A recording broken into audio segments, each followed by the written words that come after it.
and fresh. Oh, so puffy. Oh yeah. Grab a piece of the bature. Oh, these are hearty too. You can feel like the thickness of them. And then you can dip into that chana or that chole. 2 a.m. so late.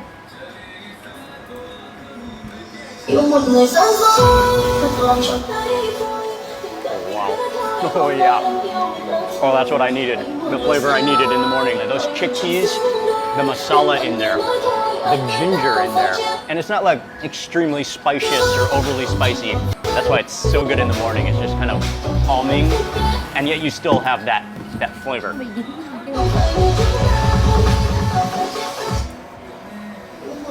That just kind of melts in your mouth. A little bit of cumin seed in there, and then just a nice gravy that's formed from the potatoes disintegrating. One of the main chats that we got is the papri chat. And papri, I believe, are these little discs, crispy discs, which are deep fried, they're crispy, and then topped with a variety of, there's yogurt on there, there's some chickpeas on here, there's a variety of masalas, there might be tamarind.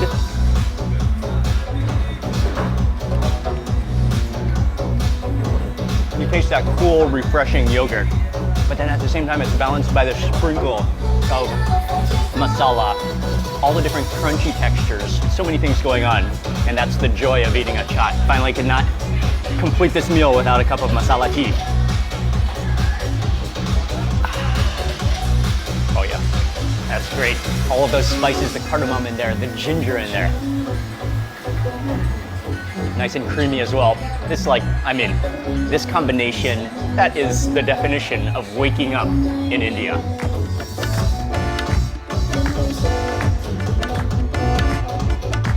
I think it is a mango pickle. Oh man, it smells so good. You don't want to overdo it though, because it is very salty, probably. But I love the flavor of it. That green mango, all of those spices and everything in there. I totally missed the onions on the bottom. They were hiding under the bature. Good thing I still have another puri and some more of the masalas left. Raw onions are one of my favorite things in the world.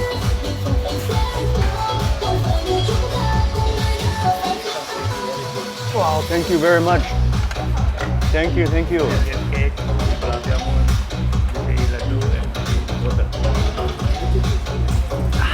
And then the owner here, he so kindly just brought us a plate before we could even order the sweets. He brought us a plate of some of their specialties. Let's try that milk cake first. Oh, okay, that is sweet, that is rich, and it crumbles in your mouth. I believe you can taste the ghee and just like the condensed milk in there. And I think this one is the ladu. Ladu. I remember definitely this is one of the favorites, and you can see it's kind of like another ball that's compressed with nuts in here.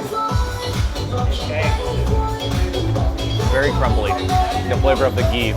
There's cashews in there. And the owner just brought another dessert, a ras malai, which is another one of the real signature desserts of North India.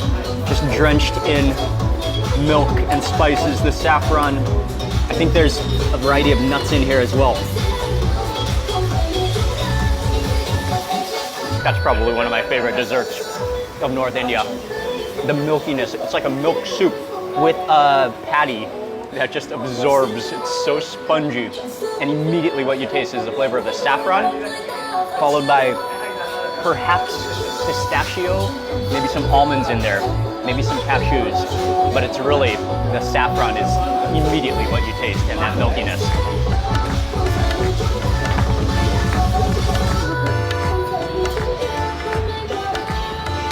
Oh, that was wonderful. Great people. Met some amazingly friendly people as we're sitting there eating as well. Sweets, and we are walking back down the alley to the next spot. Actually, on second thought, there's another thing that is extremely popular throughout India, North India, after you eat a meal to help with the digestion. And he's hanging out right here across from the sweets shop. We're gonna have some pan.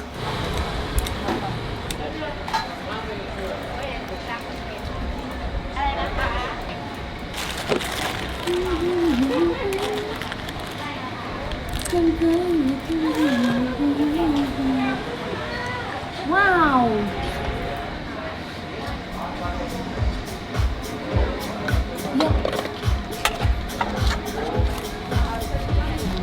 This one is good for the digestion?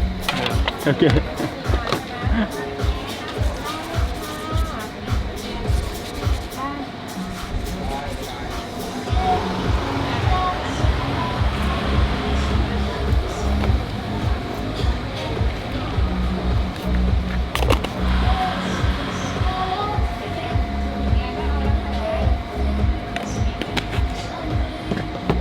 Especially common after you eat it. Well, this version, which is the sweet version of pan, is especially common after you eat a meal for digestion. He wraps it up, all these little bottles of different spices and different seasonings. I just love how it's just, I mean, this is exactly like you would find it in India. Oh wow. Very nice. There's a little bit of betel nut in there, the sweet candies, the spices. It immediately kind of makes your mouth feel a little bit tingly, and then also kind of like a little almost sudsy in your mouth. It's the caraway seed, and it's just like an entire culture of its own. Thank you very much. Gonna be chewing for a little while and just releasing the saliva, the juices. Located right on the corner of the main road, right outside India Emporium, you will find the legendary, it might be the only real samosa street food stall in all of Bangkok. And they make amazing samosas. You cannot come to Phakurat without stopping there. Samosa Corner, been here for 45 plus years on the corner here in Phakurat. And so they just have three things, samosa, tiki, and pakora. We're gonna get some samosas and some pakoras. They're frying them fresh. You should see people just jump out of their cars from the road, run to the stall, grab some takeaway while sitting on the road, and then jump back in their car. You can smell the aroma all over Phakurat. นี่คือ pakora นะครับ Okay. So he's putting in a fresh batch of pakora. I think it's a combination of vegetables and batter.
Putting in a fresh batch of the samosas.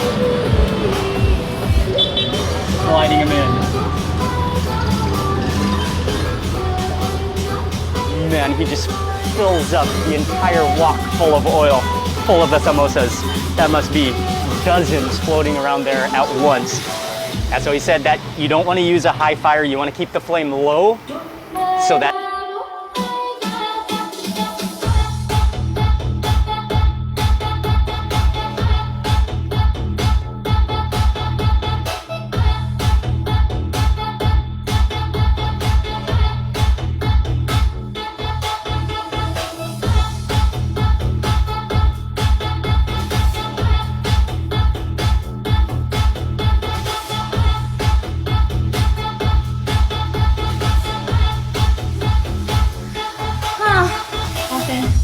đỡ buồn ngủ rồi đó.